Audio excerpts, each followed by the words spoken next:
The barbarians were gathered together, their eyes filled with excitement as they beheld a massive boar before them. They marveled at the size of the beast, recognizing that its meat could feed the entire tribe abundantly. One of the female barbarians expressed her hunting achievement, stating that she had only managed to catch 3 rabbits, clearly overshadowed by the impressive boar in front of them. A male barbarian chimed in, addressing Ahun directly and acknowledging that the boar he had hunted was indeed a remarkable catch. The female barbarian praised Ahun and proposed that he should be the hunting commander going forward, given his successful feat. The male barbarian agreed with the idea, pointing out that there are limits to what even the skilled hunting commander Ayan could achieve alone. He brought up the fact that she had taken a slave with her on the hunt. In response, Ahun exuded confidence and dismissed the slave as a burden to Ayan. He confidently predicted that she would return empty-handed, without even having caught a single rabbit. On the other side, the fearsome male ox bear attacked Ayan. However, Vikir, who was holding Ayan, pulled her back just in time, causing the bear's punch to miss her face by a few inches. The force of the punch blew some of Ayan's hair away.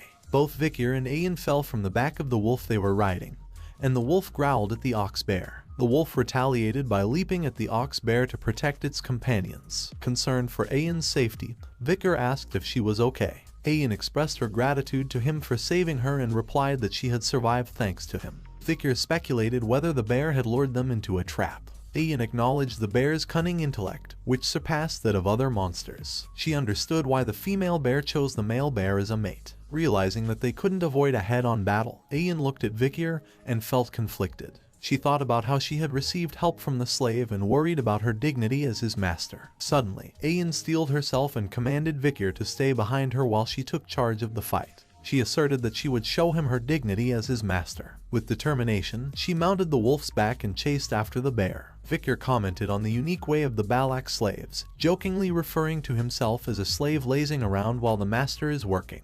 As Ayan reached a vantage point, she began firing arrows at the ox bear. She shouted with conviction, expressing her displeasure at the bear's indecent behavior in front of her slave, and vowed that it would pay for its actions. The ox bear sought cover behind an ice rock, attempting to evade Ayan's arrows. Undeterred, Ayan prepared to launch another arrow and warned the bear that a good arrow would pierce through steel, emphasizing that its hiding wouldn't save it from her aim. Ayan fired her arrow at the ox bear, but it got stuck in the rock, failing to pass through it. But to the bear's surprise, a powerful blue energy beam pierced its stomach, causing it to spew out blood and growl in pain. Vikir was astonished by the unexpected attack that had struck the ox bear, which had been hiding behind the rock. He realized that the wave of aura from the arrow had passed precisely through the boulder and pierced the bear. He marveled at Ayan's archery skills, considering them akin to an art form and recognizing her exceptional hunting abilities. Vikir remarked that judging solely by her skills, Ayan might surpass even Camus Morg.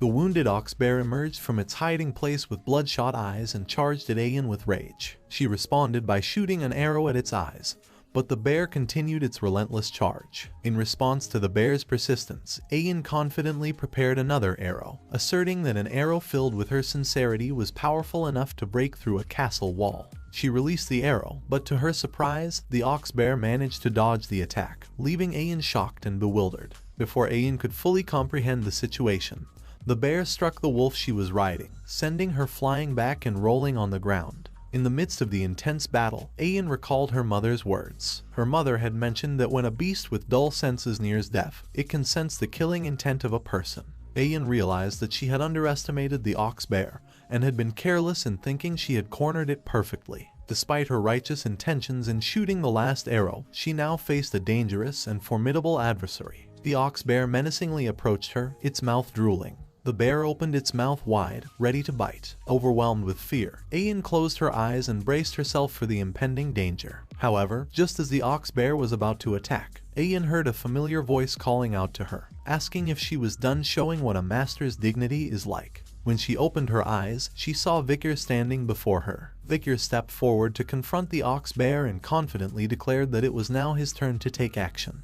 He thrust his empty hand towards the beast, which began to glow red, and soon, Beelzebub emerged from his hand. Vikir wielded the power of Cerberus flame, and the ox bear's head was engulfed in flames, causing it to slide back in pain.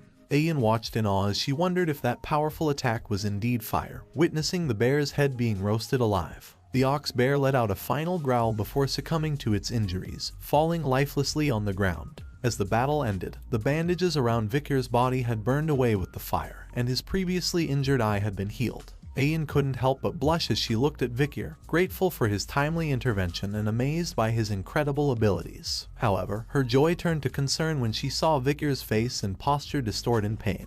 He admitted that using that powerful skill had taken a toll on his body. Vikir collapsed onto the ground, leaving Ayan shocked and confused by the sudden turn of events. She called out his name with worry, unsure of how to help him after witnessing his tremendous display of strength.